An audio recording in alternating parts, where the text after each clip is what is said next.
Hello. आज हम बात करने जा रहे हैं जामिया मिलिया इस्लामिया के क्लास 11 साइंस के एंट्रेंस टेस्ट के सिलेबस के बारे में बात करने जा रहे हैं। इस वीडियो में हम डिस्कस करने जा रहे हैं एंट्रेंस टेस्ट का सिलेबस क्या रहता है। इस वीडियो में हम डिस्कस करने वाले हैं आप एंट्रेंस टेस्ट की प्रिपरेशन कैसे करें, एंट्रेंस टेस्ट की प्रिपरेशन के लिए आप कौन सी बुक से पढ़ें या फिर कौन सी गाइड से पढ़ें, और एंट्रेंस क्वेश्चंस पेपर के बारे में। तो इस वीडियो में हम ये सारी चीज़ें एक एक करके डिस्कस करने वाले हैं। आइए सबसे पहले हम बात करते हैं क्लास 11 साइंस के एंट्रेंस टेस्ट के सिलेबस के बारे में। तो देखिए, क्लास 11 साइंस के एंट्रेंस टेस्ट के सिलेबस में अगर हम बात करें तो इसमें आपसे 100 MCQ क्वेश्चन पूछे जाते हैं। कितने MCQ क्वेश्चन पूछे जाते हैं? 100 MCQ क्वेश्चन आपसे इसमें पूछे जाते हैं। अब वो क्वेश्चन किस किस टॉपिक से रहते हैं? देखिए, इंग्लिश से 25 क्वेश्चन पूछे जाते हैं, जीके से 10, जीके बहुत बेसिक्स होती है, बहुत ज़्यादा मुश्किल नहीं होती, ठीक है। Physics 15 question, chemistry 15 question, biology 15 question और मैथ से आपके 20 क्वेश्चन। तो टोटल आपके 100 क्वेश्चन पूछे जाते हैं। अब ये कहाँ कहाँ से पूछे जाते हैं, डिटेल सिलेबस जो है नीचे मेंशन है। आइए हम डिटेल सिलेबस भी देखते हैं, एक एक करके जो है हम इसमें सारी बात करने वाले हैं। तो पहले हम जो है डिटेल सिलेबस देख लेते हैं कि सिलेबस में कहाँ से पूछा जा रहा है क्लास 11th में साइंस में, ठीक है। फिर उसके बाद हम बात करेंगे कि हमें उसकी प्रिपरेशन कैसे करनी है।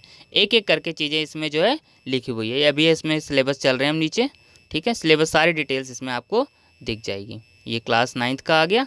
इसके बाद हम क्लास 11th का देखते हैं। ये रहा हमारा क्लास 11th का सिलेबस, ठीक है। अब देखिए, हम यहाँ अभी सिर्फ और सिर्फ साइंस की बात कर रहे हैं।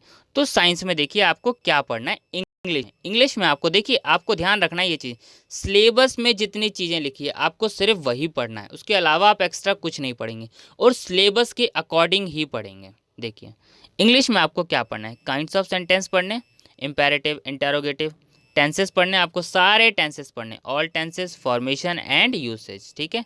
नरेशन और question based on unseen passage. तो ये सारी चीज़ें आपको जो है इंग्लिश के लिए ये सारे पार्ट्स पढ़ने हैं।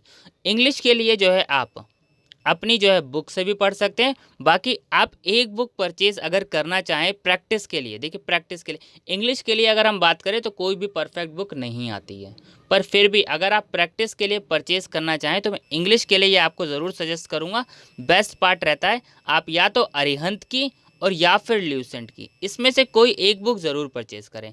उससे आपकी प्रैक्टिस अच्छी हो जाएगी क्योंकि उसके अंदर काफ़ी सारे टॉपिक्स कवर हैं। बाकी अगर आपके पास कोई बुक है जिसमें ये सारे टॉपिक्स हैं तो ईज़िली आपको कोई बुक परचेज़ करने की ज़रूरत नहीं है, उसी से ही काम चल जाएगा, ठीक है।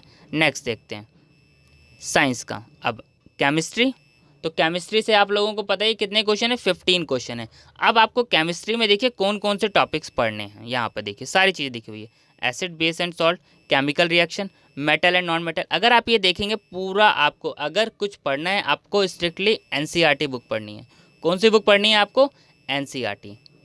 सबसे पहले आपको अगर कुछ पढ़ना है तो आपको क्लास 10th की, आप क्लास 11th का एंट्रेंस टेस्ट दे रहे हैं, आपके पास क्लास 11th का तो एंट्रेंस टेस्ट देने जा रहे हैं, क्लास 10th की आपके पास सारी बुकें होंगी। तो स्ट्रिक्टली आपको ध्यान रखना है कि क्लास 10th की एनसीईआरटी बुक से ही पढ़ना है सारी चीज़ें इसमें, और टॉपिक वाइज पढ़ना है। ये नहीं जो टॉपिक्स लिखे हैं, अगर जो वो टॉपिक्स उसमें एक्स्ट्रा हैं तो आप वो मत कीजिए, लेकिन जो टॉपिक्स यहाँ मेंशन है ये सारे टॉपिक्स आपको टॉपिक वाइज प्रिपरेशन करनी है अगर आपको एंट्रेंस टेस्ट निकालना है। ऐसा नहीं आप सिर्फ चैप्टर्स का नाम देख लिया आपने, चलिए ये चैप्टर्स, ये चैप्टर है, आइए हम इसको कंप्लीट करते। नहीं, बिल्कुल आपको एक एक टॉपिक देखना है और उस टॉपिक पे आपको पढ़ना है। मेटल्स एंड नॉन मेटल्स, ठीक है, तो ये टॉपिक्स देख के आपको इसमें पढ़ने हैं। कार्बन कंपाउंड्स और पीरियोडिक क्लासिफिकेशन ऑफ एलिमेंट्स। तो आप ध्यान से देखेंगे तो ये पूरा आपको क्लास 11th की साइंस की बुक में आपको सारी चीज़ें मिल जाएंगी, सारे टॉपिक्स आपको सही से मिल जाएगा। आपको याद रखना है बुक से ही पढ़ना है। नेक्स्ट पार्ट देखते हैं हम बायोलॉजी में। तो बायोलॉजी के भी आपने देखा था कि बायोलॉजी के 15 क्वेश्चन थे, तो उसमें आपको ये टॉपिक्स पढ़ने हैं, ठीक है। ये सारे टॉपिक्स आपके बायोलॉजी में कवर हो जाएंगे और ये सारे टॉपिक्स आपके फिजिक्स में कवर हो जाएंगे। Effects of current, magnetic effects of current, ठीक है, ये सारे टॉपिक्स आपके जो है फिजिक्स में कवर हो जाएंगे, ठीक है। और ये हमारा एनवायरनमेंट में, ठीक है, ये टॉपिक्स हमारे जो है, तो आप साइंस की बुक से ये सारी चीज़ें कर पाएंगे। अब बात आती है मैथ्स। देखिए मैथ्स के अच्छे खासे क्वेश्चन है 20 मार्क्स के। देखिए सिलेबस ज़्यादा है ये ज़रूर है, लेकिन आपने सारी चीज़ें 10th में पढ़ी है। अगर आपने अच्छे से पढ़ा है तो बस आपको कुछ नहीं करना, उसको रिवाइज़ करना है और फिर बुक कौन सी परचेज़ करनी है हम इसके बारे में बात करेंगे, ठीक है। तो सिलेबस हम देखते हुए चलते हैं। मैथमेटिक्स में number system, real number, algebra, polynomial, pair of linear equation in 2 variables, ठीक है, quadratic equation, arithmetic progression. Trigonometry में देखिए introduction to trigonometry, trigonometries identities, trigonometry से काफ़ी क्वेश्चंस मिलते हैं एग्जाम्स में अगर आप देखेंगे तो। कोऑर्डिनेट ज्योमेट्री, आपको टॉपिक सारे करने हैं। ज्योमेट्री में देख लीजिए ट्रायंगल्स, ठीक है। तो ये आप सिलेबस का स्क्रीनशॉट ले सकते हैं, बाकी में पीडीएफ टेलीग्राम पे अपलोड है तो आप वहाँ से देख सकते हैं, बाकी मैं अगेन भी अपलोड कर दूंगा, ठीक है, तो कोई प्रॉब्लम नहीं होगी आपको। ये सर्कल्स, ठीक है, mensuration, area related to circle, surface areas and volumes, और statistics and probability. Statistics based on mean, median and mode of data, ये आपने निकालना जो है 10th में चेक किया होगा कि मीन और मोड आप कैसे निकालते हैं, ठीक है। Probability as given in class 9th and 10th, simple problems on single event not using set notation, ठीक है। तो सिंपल प्रॉब्लम्स आएंगी प्रोबेबिलिटीज़ पे जो आप प्रोबेबिलिटी के क्वेश्चंस करते हैं, ठीक है, जो भी आपने क्लास 9th और क्लास 10th में करे थे, ठीक है। तो ये तो था हमारा जो है सिलेबस। आपको इंग्लिश में क्या करना है आपको समझ आ गया, जीके, फिजिक्स, केमिस्ट्री, बायोलॉजी और मैथ्स, तो ये आपको सिलेबस में चीज़ें जो है कवर करनी है। अब उसके बाद आपको क्या करना है, जब आप ये सिलेबस एनसीईआरटी से पूरा पढ़ लेंगे, देखिए यहाँ पे हमने देखिए सारी चीज़ें देख ली, फिजिक्स, केमिस्ट्री, मैथ्स, बायोलॉजी, ये वाले पार्ट हमने जो है इसमें सारे देख लिए। सिलेबस आप जो है वहाँ से डाउनलोड कर लीजिएगा। अब हम मेन सिलेबस पे आ जाते हैं सीधा, जहाँ पे हमारी चीज़ें सारी लिखी हुई है कि हम एक ही जगह जो है इसमें देख पाएँ, फिर हम एक एक करके उस पर बात करते हैं। तो आपको कवर कैसे करना है, सबसे पहले आपको क्या करना है, आप कोई एक गाइड परचेज़ कर लीजिएगा। अब एक गाइड परचेज़ करने का मतलब क्या है, देखिए आपके पास जो बुक होंगी, बुक्स में MCQ क्वेश्चन नहीं होंगे। तो सबसे पहले आपको क्या कर लेना है कि आप जो है एक गाइड परचेज़ कर लेना। आप गाइड कौन सी परचेज़ कर सकते हैं, आप शफीक गाइड परचेज़ कर सकते हैं, ठीक है। आप शफीक गाइड परचेज़ कर लेंगे तो उसमें आपको क्या होगा, उसमें आपको पास्ट ईयर के क्वेश्चन पेपर भी मिल जाएंगे कुछ ईयर के।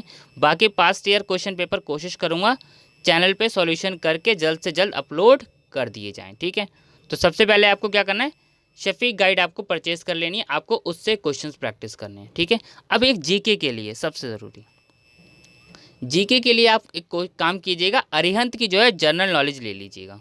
अरिहंत की जनरल नॉलेज ले लीजिएगा, छोटी बुक जो आती है आप उस बुक को परचेज़ कर लीजिएगा, बेस्ट रहेगा, आपको कोई प्रॉब्लम नहीं आएगी। जीके पार्ट उसी में से कवर हो जाएगा।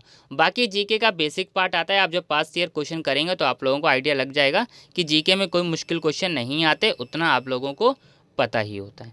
तो आपको एक बुक कौन सी परचेज़ करनी है, आपको शफीक गाइड परचेज़ कर लेनी है।